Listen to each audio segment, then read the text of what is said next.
Hello and welcome everyone to Risk, Resilience, and Revenue, an industry led panel focused on how hoteliers can find the best way forward in today's evolving market.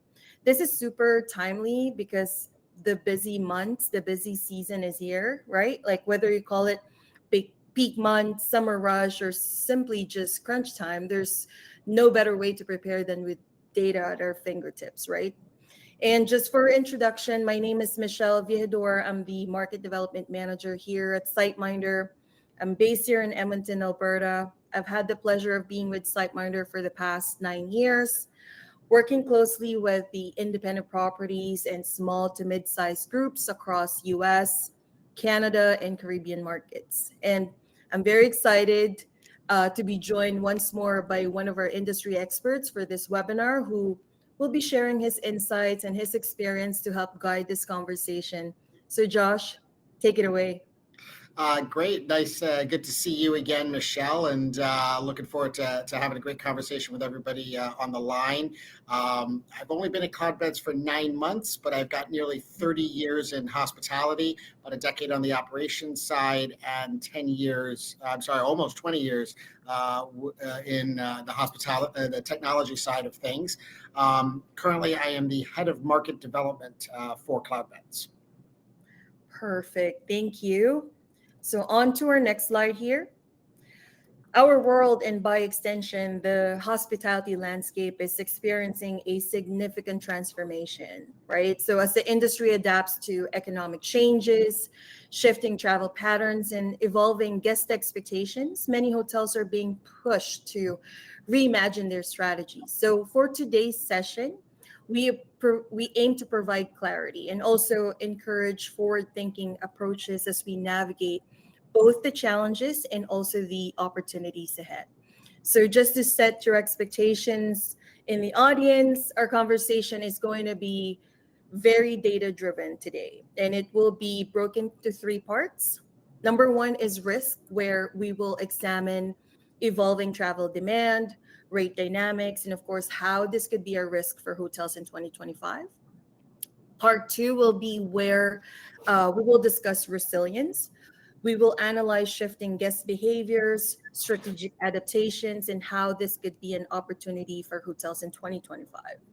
And then last but not least, we're going to discuss revenue, where we will present actionable tactics that leading hotels are implementing to optimize performance in this changing market.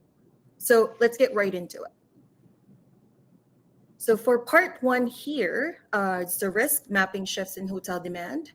Before I jump in, you guys will see a multiple choice question every section of this webinar, and I would love for you guys to answer them with the results to be shared at the end of each section. So for the first question, what represents the biggest risk factor for your hotel this year? Letter A, geopolitical events. Letter B, rising labor and operational costs. Letter C, inflation reducing consumer and spending. And letter D, increased competition. Let's just give everyone a few seconds to answer, and we're ready to get started here on the next slide. Let's go. Perfect. So if you look at this graph globally, at 1.4 billion, arrivals from international guests were roughly on par with 2019 levels, or we call it the pre-pandemic era last year, more than tripling compared to 2021, which was the pandemic era. And then heading into the 2025, we projected a 5% lift, which painted, of course, a positive outlook for global travel. So this is really promising, because this graph shows you that there's a global rebound, right? A steady growth in outbound tourism volume since 2021, which I'm sure everyone have felt due to this recovery from that sharp downturn during the pandemic era. If you look at this next slide here, is another promising trend. It's another promising trend. It may look like it's the same as the first one, but this is showing you guys a growth in the US market specifically. So on the y-axis, you'll see international travels or arrivals to the US, which refers, of course, to the number of visitors traveling to the US from other countries for different purposes, like tourism, business, education, or family visits, whatever it may be. So between the year of 2021 and 2022, international arrivals actually more than doubled and grew by further 21 million by 2024 as travelers from Asia, Europe began to return in stronger numbers. However, if we look at this next slide here, this is where we would find the what we call the risk, right? So in recent months, hotels have begun to face growing market uncertainty, and I'm sure you guys all have felt it. Let's take a very close look at this graph.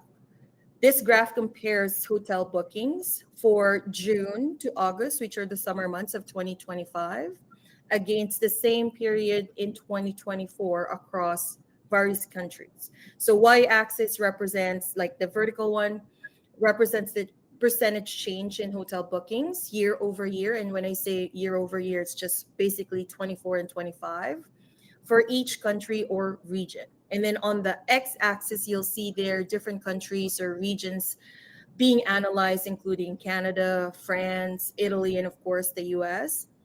And then you will see there a dotted blue line, which represents the global average change in hotel booking volumes, which is a decline of negative 1.31%. So what do we really see here, right? There's obviously a dip. There is a negative growth when it comes to change in hotel booking volumes. Like countries like Canada, negative 9.01%. There's France, Germany, Italy, Spain. They've shown decreases in hotel bookings. Some are even exceeding the negative 10% drop year over year. Whereas our main topic here today, which is the US, is at negative 6.72 decrease in hotel booking volume. So what I'm trying to say is US hotels are not alone in the slowdown in demand, with hotels from Canada and also Mexico, as well as European heavyweights like Italy, France, and also other countries are experiencing this downturn, which could be influenced by factors like economic conditions, inflation, geopolitical events, right? What other additional data do you see here, like in different sources like Skiff, Josh? Yes, sure. So, just to even step back a second, at the end of 2024, we did our State of Independent Lodging report here at Cloudbeds, which showed sort of very similar outlook for 25. And as we look at the Q1 numbers, and then as you mentioned, the Skift data from their travel health index that looked at Q1 that they released towards the end of April, beginning of May, that data again started to show very uneven performance across the industry in different markets, right? But we're definitely seeing changes in travel patterns and trends. And even if you put Canada almost on the side, because let's face it, if you're a US market, if you're a hotel in the US and one of your primary inbounds is Canada, you've seen, that business has just disappeared for all intents and purposes. I agree. But you're also seeing slowdowns in inbound traffic from Western Europe. You're definitely seeing that, but you're also seeing some areas in Q1, Asia, for example, the inbounds into the US from Asia in Q1 were slightly higher than last year. So there's a little bit of unevenness in the data. It's not universal trends, but if I was a hotel in an international gateway city, New York, DC, San Francisco, LA, Chicago, things like that, or if I was in a market that had very heavy Canadian influx, I would be worried. We're definitely seeing some things, and we'll talk about some ways later that we're seeing some offsets to that to these. But it's definitely and as another data source is flight activities. So actually, about a week or two ago, a lot of the airline carriers announced capacity cuts between Europe and the US. So that's a less than great sign. Prior to that, they had simply been dropping fares, which is not, which is great for travelers, not a good indicator of demand. But the process of actually cutting capacity, that says that airlines are worried about sort of structural issues with demand, because just the decision to cut capacity has a lot of long knock-on effects for them. So, yeah, definitely something to be concerned about. Yeah, interesting. Thank you so much, Josh. Now, moving on to the next slide here, we're basically just highlighting US as a market for that upcoming summer, breaking it down month over month. So, US booking numbers have declined, like I said in the previous slide, by 6.72% or negative 6.2, around 7% year on year, with August, the biggest month of arrivals at SiteMinder's US hotels in 2024, is now seeing the sharpest downturn in forward bookings. So, this is where US hotels should be aware in terms of getting back on track. Like, why do we see August as the slowest summer month this year, being at the highest last year? What changed, right? What can we do to turn this around? I'll leave that question for you all. But if we look at the next slide here, the next graph will illustrate the comparison of ADR, average daily rate, average room rate, whatever you call it, for US properties managed by SiteMinder during the summer months, June, July, August of 2024 versus 2025. So if you can see the light blue bars, they represent the average room rates for 2024 per each summer month, whereas the dark blue ones represents the average room rate for 2025 per each summer month. So just to give you some specifics here, like June to August of 2024, we're running like $330.03, whereas June to August of 2025, we're running at $317.29. So we're across June, July, and August, the average room rate in 2025 are consistently lower than in 2024. So the combined rate for the entire summer reflects, of course, an overall decline, like I said. It could be many different things, right? Like I said, uh, uncertainty in the market, as noted in the previous slides. It could be potentially driven by factors like reduced demand, increased competition in the region, or just really consumer are very sensitive to price, right? Because of inflation. Consumer trends, there could be a slight reduction of rates for hotels because they are more like adjusting the pricing to attract more guests, to cater to more pricing sensitive market, right? Or lastly, hotels could be just driving occupancy or reservation volumes rather than driving higher ADR, because lower rates may boost occupancy but also doesn't ensure profitability for hotel operators all the time. And that's for the ADR. We move on to the next one here, where you see that the price trends, they naturally vary by location. All throughout summer, SiteMinder's Texas properties are actually seeing an uplift in their average daily rate, while properties like Florida, California, Nevada, and New York are facing a downward pricing pressure. Despite Florida hotels are seeing stronger booking volumes than the majority of locations this summer. So if we break it down, California's ADR from 24 to 25 is at negative 3.25%. We see here Florida getting the highest, or the highest dip is at negative 8.76. ADR, New York, negative 2.64%. We have Nevada, negative 3.94%. And the only one rising above it all is Texas at positive 6.04.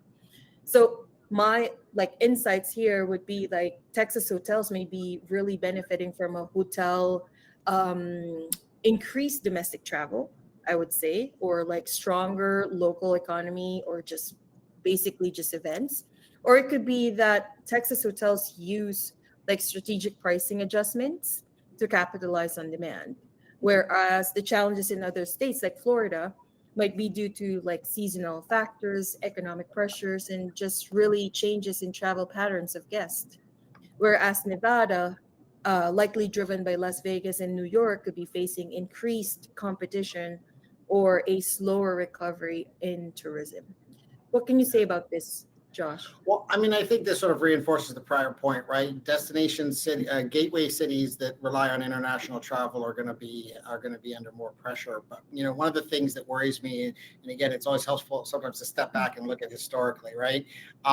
We grew ADR as an industry for a very long time, and even during the pandemic, we actually, for the first time in a long time, exercised a degree of pricing discipline when we realized that dropping rate was simply not going to drive demand. So as we sort of came out of COVID, we were actually very good about holding rate and increasing rate. And so you saw this continued increase in ADR. And as a matter of fact, it buoyed performance of the industry overall. What actually worries me is when we talk about, looking again at 24 was the year where global ADRs actually declined slightly. Not much, but definitely started to taper off.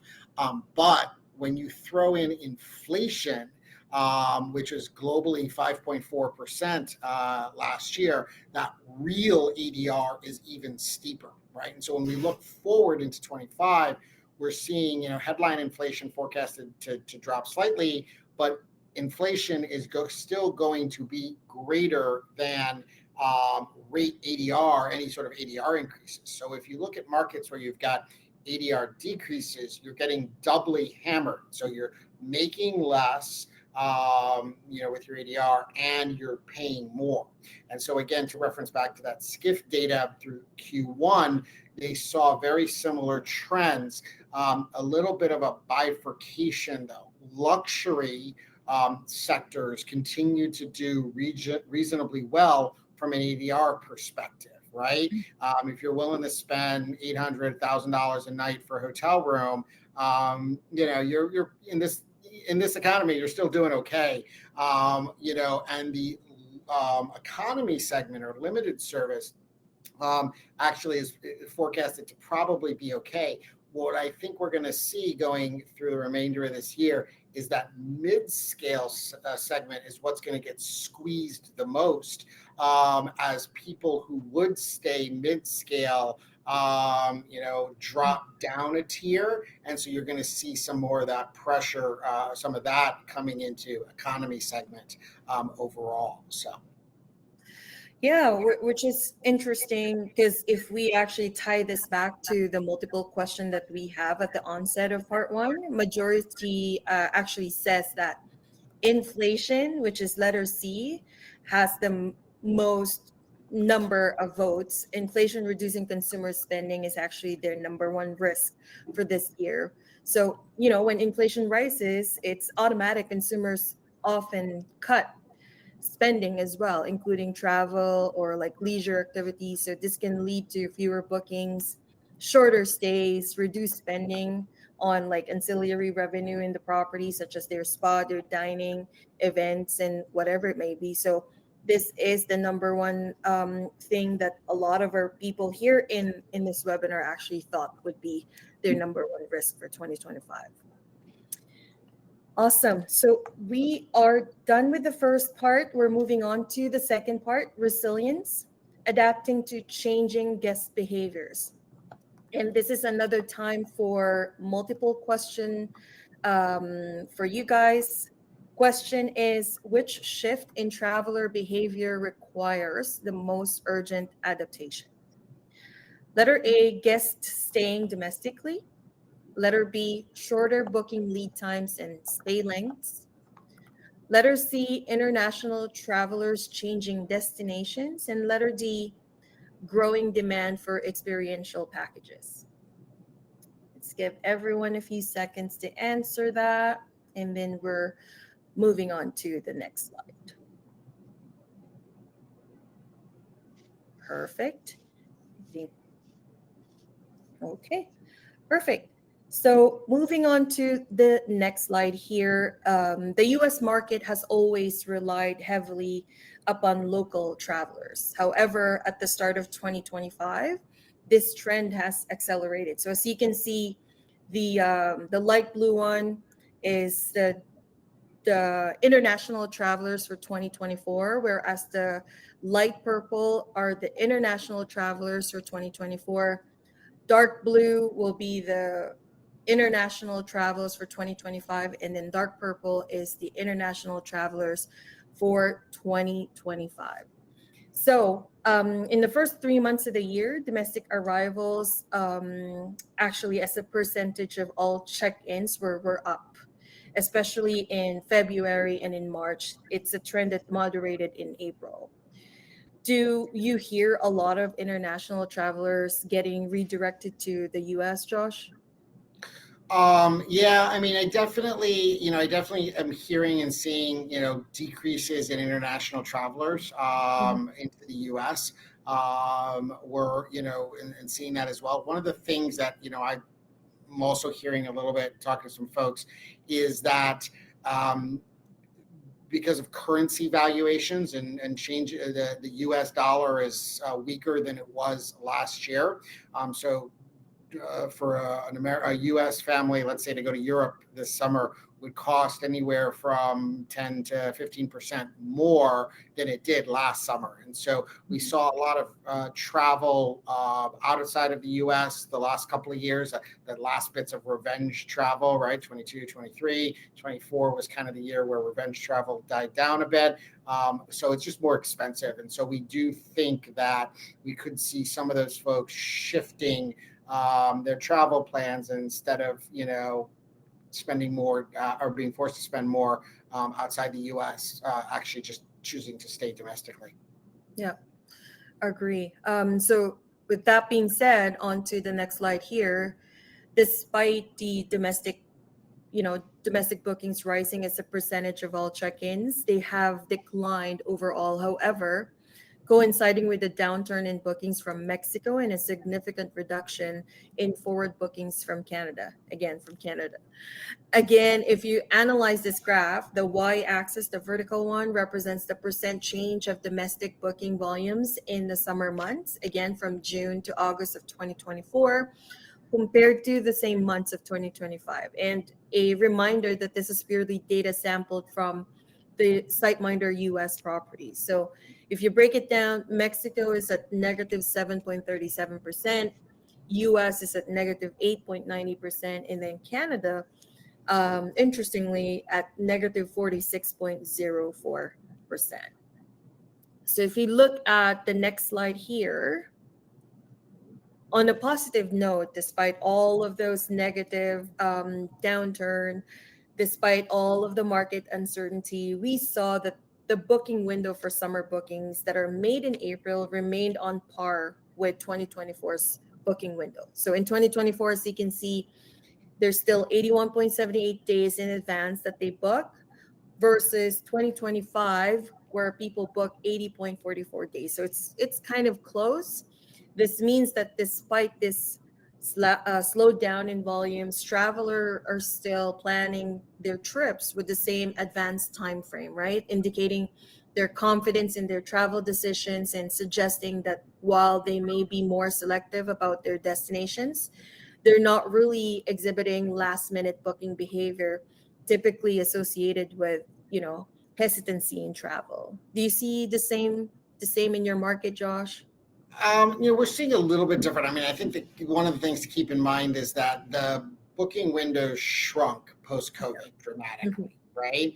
And so we are seeing that kind of, if you want to think, almost like a reverse hockey stick, where you're starting about 60 days in, you start to see things pick up.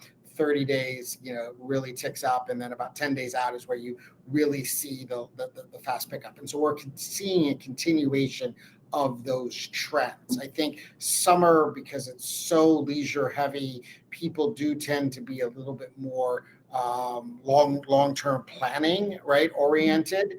So this slice of data sees that. But I think if you also, from what I've seen, if you cut the data between leisure and corporate business travel, and so what we've seen is that while leisure has remained similar in terms of booking window, that corporate business travel has shrunk back to, from a lead time perspective, has shrunk back to like 22, even 20, a little bit of 23, depending on how you look at the data. So I think there's a bit of a bifurcation there. And some of that uncertainty is just in, the same uncertainty you're seeing from corporate. Well, I don't know if I'm going to approve you to take that trip. Let's kind of see where budgets land, Yeah. lands versus budget this quarter, this month, sort of thing. Yeah, I was gonna ask, like, what could be the reasons why, like, business travelers have shorter lead times, right? That's really interesting to know. Hmm. Anyway, going back to the presentation, if we move to the next slide here, we are looking at the stay length data for summer of 2025 bookings. We're seeing a remarkable consistency compared to 2024, with the average stay holding steady at 2.29 days versus 2.26 days in 2024. So this one looks a lot promising. So this stability, of course, tells us that travelers may be adjusting where they want to go or what they wanted to spend, but they're not cutting on their trip short, right? Like, even amid uncertainty, guests are still preserving their planned vacation time rather than reducing the duration to save money, which is, of course, a clear sign for everyone that the fundamental desire for travel experiences remains resilient despite market pressures. So if we go back to the multiple choice question here for part 2, right? The majority says that shorter booking lead times and stay lengths, actually with 50%, has the highest number, is the traveler behavior that requires the most adaptation. I would actually agree to that, just because hotels and operators need like real-time booking systems and flexible pricing models to capture this last minute bookings effectively and efficiently. Like, without adaptation to these behaviors, like businesses risk low occupancy rates and also some missed revenue from spontaneous travelers. So I think I would agree to that. What do you think, Josh? Do you think for you this is like the most travel behavior that needs urgent? Yeah, I mean, we could probably spend much more time than we have in this webinar talking about some adaptations to revenue management that need to Mhm. happen, or to make sure you've got the right tech powering your revenue management stack. We'll talk about that a little bit when we talk about some of the things that you can do. I would certainly agree with that with that as well. Because For as an sure. operator, you just want to know, all right, I've got, people's schedules I need to make, how much food do I Mhm. order, all of these sorts of things. And so forecasting is incredibly important. Absolutely. And that leads us to our last part, which is the revenue, boosting performance with practical tactics. And a final multiple question for everyone: which strategy holds the most potential for your property in the next 6 months? Letter A, dynamic pricing. Letter B, expanding distribution to new channels. Letter C, using competitor intelligence to inform rates. And letter D, creating targeted packages. And let's give everyone a few seconds to answer that. And then we can move on to this last section of the webinar. Perfect. I think we're ready. So to kick this off, I wanted to, we thought we could start with an examination of events as a strategic lever of hotel revenue growth. So our collection of fascination with events is nothing new, but it is accelerating, as we all know, with the global events industry projected to nearly double in size by 2032. And this is actually pretty much aligned to the next slide here, which is SiteMinder's Changing Traveler Report in 2025. which featured the insights of more than 12,000 travelers across 14 countries, highlighted that 2 in 3 traveler are more likely to travel for an event in 2025 than the year prior. So if you can see on that slide, you're more than welcome to actually scan the QR code, so you will be able to see a full detail of the report that we did for SiteMinder's Changing Travel Report right there. And then here you will see we can actually analyze some of the events that had happened in the year of 2024. So let's tackle how hotels globally are capitalizing on this, almost universally leveraging events to drive more revenue. So you can see here that the last year's US Open of tennis caused 16% spike in the hotel room rates compared to the rest of the New York summer. And then there's also that Kylie Minogue's run of shows in the UK, which created a 27% jump in rates. And then, of course, the most famous Songkran Festival in Thailand this year has generated a 38% surge in ADR following the island's appearance in the third season of White Lotus. And then last but not least, you can see that Oktoberfest was highly profitable period for Munich's hotels. Pricing actually rise almost 60% compared to the rest of the autumn. So if we move on to the next slide, we can see another specific US example. And I'm positive that you guys have heard of this or may have seen this all over social media. We saw that the solar eclipse of April 8th of last year was actually a huge revenue driver for local hotels, with Buffalo considered as one of the prime viewing location for the solar eclipse in the US. It has a lot of like demand. We saw a flood of traveler with lead time for stays jumping by over 480% and average room rates almost doubled. There's like a ton of events in the US that you can always leverage. There's the Super Bowl, there's like Taylor Swift concerts, so whatever concerts there is, Mardi Gras, Coachella. It's always a good driver for revenue. But I'll let you actually discuss these revenue strategies. What other strategies do you see that will best deliver results for American hotels right now, Josh?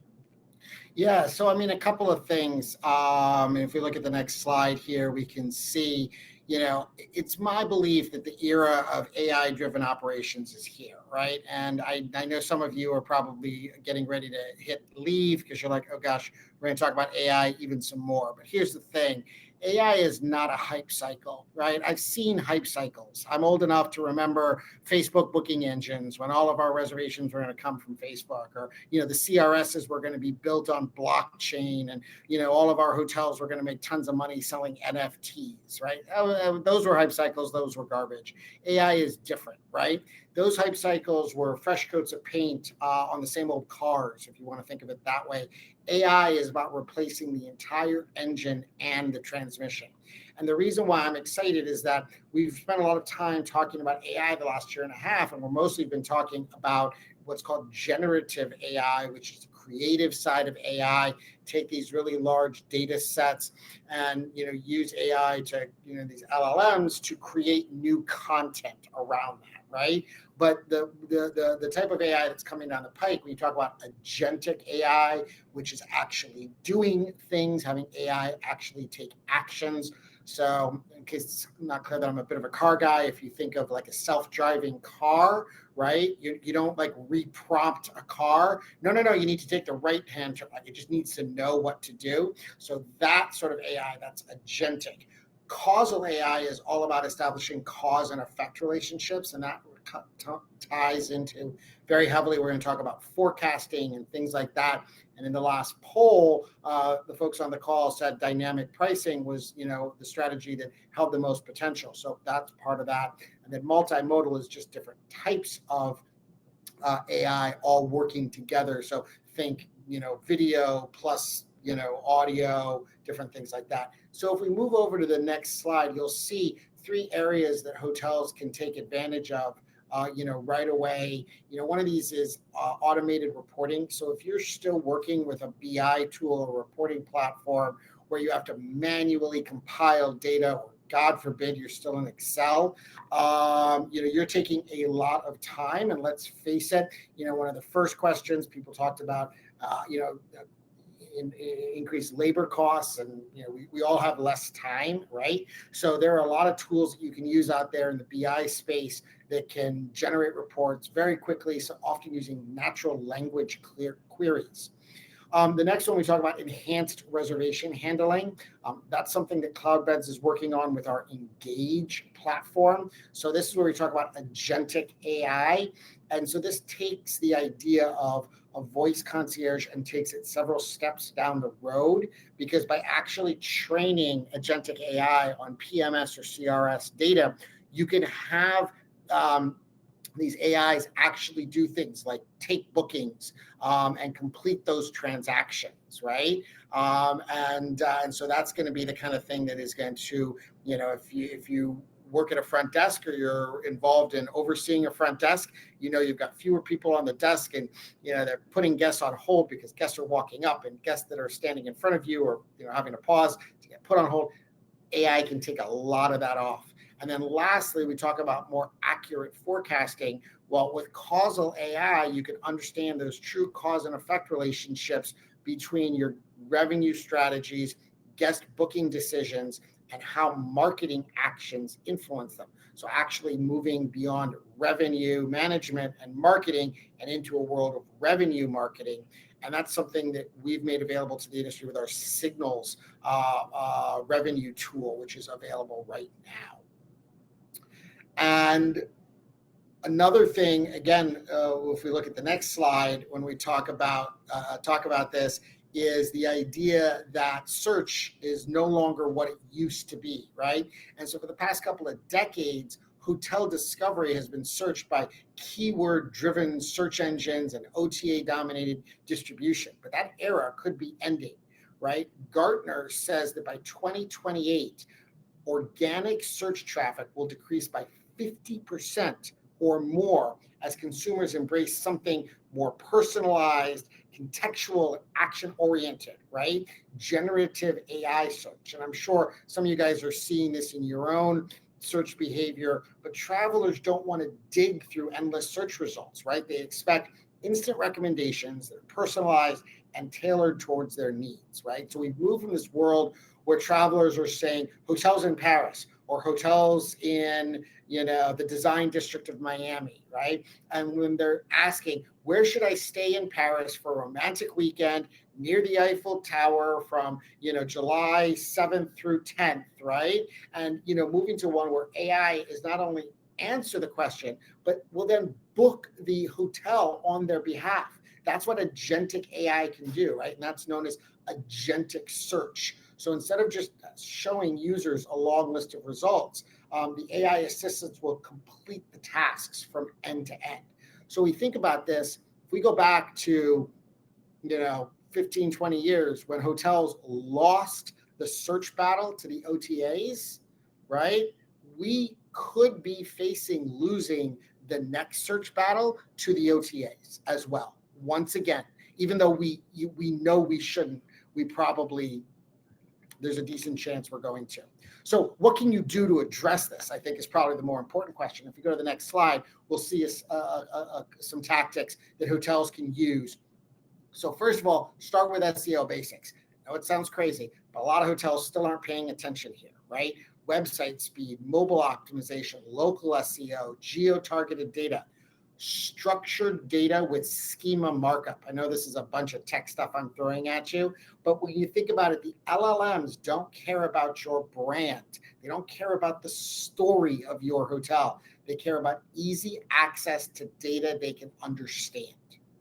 You should test different platforms. So I know these days we just say Google, but if you can think back 10, 15 years, you would sometimes optimize differently for Bing and Yahoo and Google. Guess what? Those days are back, right? Perplexity, OpenAI, Gemini, understand the differences. Also test different queries, right? Test generic queries, specific intent driven, and then add additional prompts. And lastly, sneak trick, if an LLM gives you an answer, ask it why it gave you that answer. A lot of times they will reveal their own thinking processes. So if you're trying to understand how your hotel is ranking in these searches, that's a good thing to do. And by the way, stay tuned. In the next couple of weeks around high tech, you're going to see the launch of a report and then hopefully some tools around tools that hotels can use to help with this searching. So then if we look at the next slide, one of the things that hotels have done a great job of over the last 5 years is sort of the shift into what we call unified commercial strategy, right? So less siloed organizational structures. You have revenue, sales, and marketing teams at least starting to align under unified leadership, sometimes strategy, to capture demand and drive profitability, right? And you've seen a new breed of revenue managers kind of really rise up, right? That are combining that strong commercial acumen with technological literacy, right? People that can tell stories with data, if you will. But where we've lagged is we have alignment, we have people sort of working together, but you haven't had commercial tech. And so that's coming, right? You're starting to see tech that is aligned around revenue marketing, like our Signals platform and also other platforms out there as well. And this, we talk about, the last poll, which talks about dynamic pricing. You combine that with the poll before that, which talked about shorter booking lead times and stay lengths as being the traveling behavior that requires the most urgent adaptation. And the first one talking about reduced customer spending, which we can translate a little bit to price pressures, right? There, believe it or not, I know so many of us think of RMS as like shiny new tech. There's newer RMS systems and there's older RMS systems, and there different RMS systems use different types of AI, machine learning, et cetera, in terms of how they forecast. So definitely push your providers to make sure that you're, really working with robust revenue management platforms that can enable you to work around the challenges that the folks on this call identified. And some other things that you can do if we move to the next slide, getting creative with revenue centers, right? Looking critically at that entire operation. Do you have underutilized spaces or services that can be repurposed or imagined, right? Thinking about, and this ties into a little bit of what I was talking earlier, how you're aligning departments towards shared profitability. So if you're just, revenue management is worried about ADR, marketing is worried about return on ad spend, ops is only looking at guest satisfaction, start to align those teams so that you're looking at overall profitability versus viewing each department in isolation. And in order to do that, you might need some different performance metrics, right? So expanding beyond ADR and RevPAR and looking at things like TrevPAR, total revenue per available guest, and GOPPAR, gross operating profit per available guest, right? And that gives you a clearer picture of your hotel profitability. And to tie it back to something I said earlier, make sure you're using the right BI tools that can integrate data across those departments. And then lastly, of course, I kind of mentioned this a little bit before, leveraging technology so that, even beyond revenue management, of course, but upsell software, guest communication platforms, how do you drive engagement with hotel services and hopefully increase guest spending? Perfect. Well, thank you, Josh, for sharing your knowledge and your expertise. I'm sure our audience loved hearing all those effective strategies for 2025, specifically for this next few months, for the summer months, right? Just going back to the last question that we did, which strategy holds the most potential for your property in the next 6 months? A lot of people say that it's letter A, like what you said, Josh. Dynamic pricing is always a classic, right? Helps the hotels adjust their rates in real time based on demand, supply, market conditions to ensure they're capturing the most optimal revenue. I think in 2025, dynamic pricing will be really essential as booking patterns shift and markets become more competitive, right? So, all these revenue strategies can really be effectively implemented using a reliable tech stacks like SiteMinder and Cloudbeds, of course. Would be delighted to discuss how these solutions can work for you after the webinar. So feel free to reach out to us at any time. But we're actually now open for any questions from the audience. You can put it in the chat box. We'll be happy to answer them for you. Awesome, awesome. Well, I think that are there So any okay. not me, Josh, but Joshua, probably the smarter Yeah, and better looking Joshua.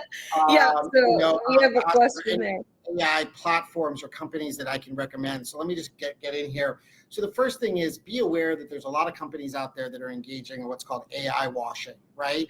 AI is buzzy. People want to see it, and so beware of people that say, "Oh, we use AI." That's just the first kind of a thing. Make sure they're using it in meaningful, actionable ways. The next thing that I would say is that, Joshua, is to what is the use case that you have? So knowing that we're not just going to buy into the hype section of AI, right? What are you trying to do? What are you trying to accomplish? And based on that, I could actually, maybe make some more meaningful recommendations for you. But So, just generally speaking, I don't know, Joshua, if you're going to respond, is make sure that you're playing around and you're becoming familiar with some of the different platforms out there, right? Learn ChatGPT, check out Gemini, understand why Claude, how Claude works. There's different things and different things that you want to do. thank you. Yep. I don't think we have So any more. trying to enhance the guest experience. So there's definitely some great. I have to mention our own platform, Engage, which is out there. So you can see that at engage.cloudbeds.com. But there's also great partners out there that we have in our ecosystem that are using AI to enhance the guest experience by providing faster responses, by streamlining the speed at which requests are done, or if a request comes in via different channels, using AI to make sure that it's properly routed to the guest, to the right department, right? So if you have a chat platform, there's some that just take chats and that use sort of rules based, right? And that's a big difference, is understand what platforms are just using rules, where you might set up a rule like, if keyword equals towels, send to this, right? But what if someone said, is chatting and it's like, I need a towel because there's a lot of blood in my room. Well, maybe you need to get security involved too, or the front. That's an extreme example, and it's time for me to get another cup of coffee. So it's a little awkward. But yes, using AI can understand intent behind queries better than rules. So just as a general example, Joshua, there's a simple case of, the company that uses rules may say, oh, it's AI, but is it really? And that's the question you should be asking. And just to confirm, did you say that Engage from Cloudbeds actually has a built-in AI in it for like this type of purposes? Yes, that is exactly the case. Yeah, we are actually building the first sort of hospitality focused neural network, or what's called LLM, with the idea being that most of the commercial LLMs are not trained on sufficient hospitality data, and as compared to, let's say, legal or medical or different things, without getting into the tech. So we think it's really important for industry to have LLMs that are trained on hospitality data. That's really good to know. Yeah, and it looks like we don't have any more questions, but for the audience, before we finish, please feel free to download our handout coming out like right now. Like we are gonna post that. It's for you to use and leverage them. So feel free to download them. And again, I really wanted to thank you all for joining us. Josh, thank you so much for participating and sharing again your knowledge and expertise. I hope everyone have a fantastic rest of your day. Thank you all.